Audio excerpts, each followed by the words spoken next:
Hello, Thomas. Can you tell me the purpose of lies? This might sound counterintuitive for most of my viewers, but the lies we tell all have purposes, and this was something I first understood when I intuitively understood what saved the life of Krishna when Krishna was born. You see, Krishna was exchanged with another baby during his birth, and that saved his life. And when the father of Krishna crossed the river with his baby in his arms, and the snake, the river snake, came up with many heads behind the father of Krishna and protected the lotus flower that Krishna symbolizes. And all lies serves similar purposes. For instance, the one who saved Jesus was Satan. If you think of lies as Satan, shaitan, snake, then you must realize that Jesus was saved due to a lie, because he was crucified for 6 hours. Now, he didn't die during his crucifixion. However, after his crucifixion was done, and he had been healed inside of the cave, which were supposed to be his tomb, then he changed his name and he wandered eastwards. And then his followers told the lie of how Jesus had died and resurrected. And that lie saved the life of Jesus Christ.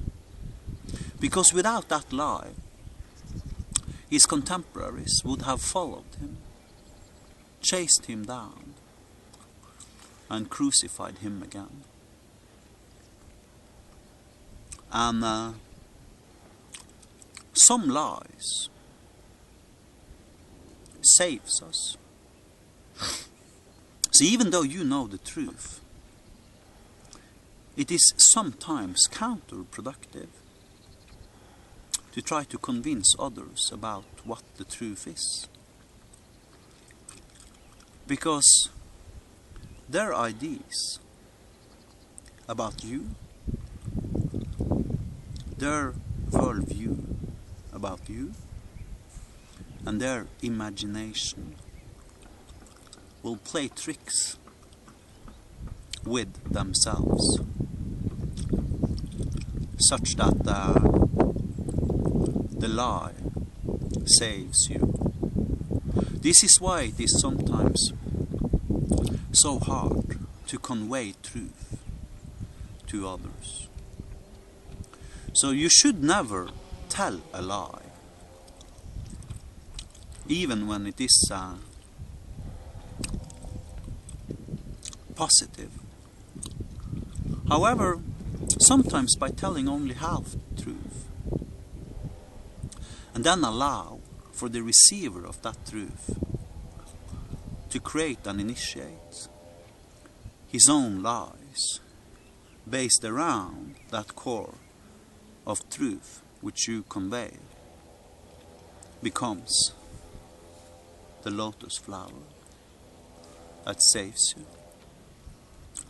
And this is why we have so many cruel stories that we tell our children. Like, for instance, the story about Hansel and Gretel, story about the little girl with the red scarf and the wolf, and so on. Because we conveyed these stories to our children hundreds of years ago to keep them safe, to make sure they would stay in their beds and not run out into the night, where they would expose themselves to danger. And in such a way, the lies that the mother told, which were fairy tales, would literally save the lives of their own children. And this is why there are so many lies in the world today. Because there's a lot of people to save. Thank you, Thomas.